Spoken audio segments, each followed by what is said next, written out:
అందరికీ ముక్కోటి ఏకాదశి శుభాకాంక్షలు.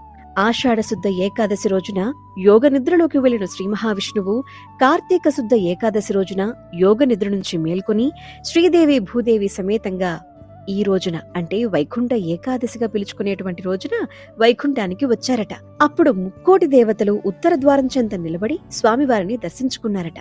అందుకే ముక్కోటి ఏకాదశిగా పేరు. ధనుర్మాసంలో వచ్చేటువంటి ఈ ఏకాదశి అత్యంత పవిత్రమైనది. సాధారణంగా ఏకాదశి అంటే హరితిథి అని అంటూ ఉంటారు. అందుకు కారణం మురా అనేటువంటి రాక్షసుడు వరగర్వంతో దేవతలందరినీ కూడా ఇబ్బంది పెడుతూ ఉండగా విష్ణుమూర్తిని వేడుకున్న దేవతల ప్రార్థన ఆలకించి ఆయన యుద్ధానికి దిగుతారు.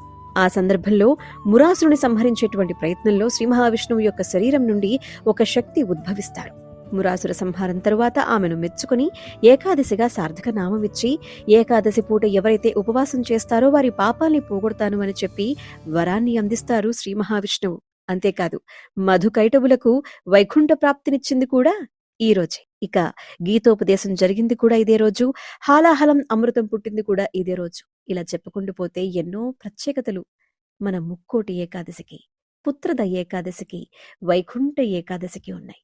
మరొక అందరికీ ముక్కోటి ఏకాదశి శుభాకాంక్షలు.